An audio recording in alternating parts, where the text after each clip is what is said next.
Salam sejahtera bagi kita semua, saudara-saudara yang kekasih dalam Yesus Kristus. Kembali kita akan merenungkan firman Tuhan untuk saat ini. Mari kita menyerahkan diri dalam doa. Mari kita berdoa. Terima kasih Bapa di surga untuk kebaikan Tuhan dan anugerah Tuhan yang senantiasa menaungi dalam hidup kami. Kami akan mendengarkan firman-Mu, oleh sebab itu berfirmanlah bagi kami, sebab kami siap untuk mendengarkannya. Amin. Firman Tuhan untuk hari ini Sabtu 18 April 2026 tertulis dalam Yosua 3 ayat 5. Berkatalah Yosua kepada bangsa itu, kuduskanlah dirimu, sebab besok Tuhan akan melakukan perbuatan yang ajaib di antara kamu. Saudara-saudara yang kekasih di dalam Yesus Kristus, ketika bangsa Tuhan keluar dari perbudakan Mesir, berjalan di padang gurun menuju tanah perjanjian, maka ketika mereka hendak memasuki tanah perjanjian, tanah Kanaan, mereka harus menyeberangi yang disebut dengan sungai Yordan. Namun sebelum mereka melakukan yaitu penyeberangan ini, Allah berkata kepada Yosua sebagai pemimpin yang akan memimpin bangsa ini menuju tanah Kanaan atau tanah perjanjian.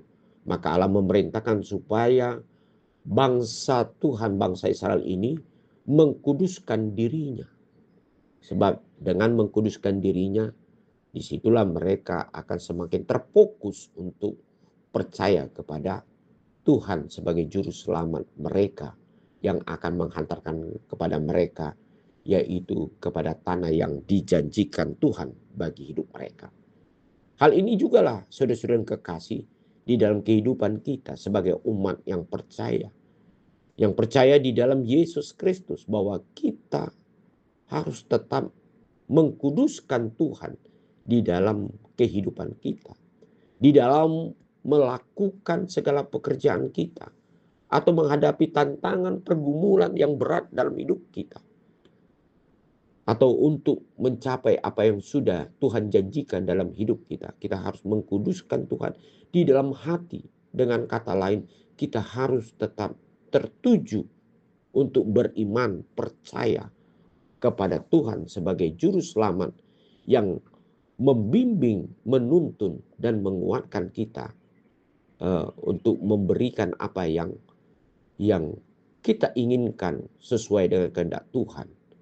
Nah, untuk itu saudara-saudara yang kekasih, mengkuduskan diri adalah bukan berarti berdiam diri, tetapi kita aktif untuk tetap mendengarkan suara Tuhan, melakukan kehendak Tuhan, sebagaimana yang dikatakan dalam firman-Nya. Sehingga kita di dalam melakukan pekerjaan-pekerjaan kita tetap terarah dan kita tetap terpimpin oleh karena firman itu sendiri. Apapun yang kita hadapi atau apapun cobaan ataupun godaan yang terjadi dalam hidup kita untuk mengarahkan hidup kita kepada sesuatu yang tidak berkenan kepada Tuhan, ini semua dapat kita tolak, kita jauhi. Tetapi kita hanya melakukan apa yang menjadi kehendak Tuhan.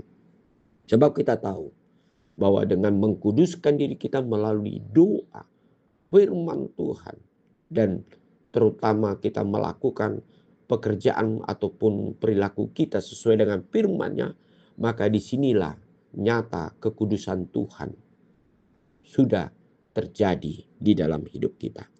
Mari saudara-saudara yang kekasih, di dalam keseharian kita, apapun kondisi, suasana, kesibukan kita tetap selalu berpedoman kepada firman Tuhan. Dan menjadikan firman Tuhan ini menjadi Tuhan di tengah-tengah hidup kita. Sehingga kita tidak jauh dari apa yang dikatakan Tuhan. Amin. Mari kita berdoa. Terima kasih Bapa di surga untuk firman hari ini. Biarlah Tuhan selalu memimpin hidup kami. Biarlah Roh Kudus sungguh-sungguh menguatkan hidup kami untuk memegang firman sebagai kekuatan ataupun sebagai pedoman dalam hidup kami untuk melangkah menghadapi segala pekerjaan-pekerjaan kami. Berfirmanlah selalu ya Tuhan di dalam hidup kami setiap saat, sehingga kami sungguh-sungguh hidup oleh karena firman-Mu di dalam setiap langkah kehidupan kami. Amin.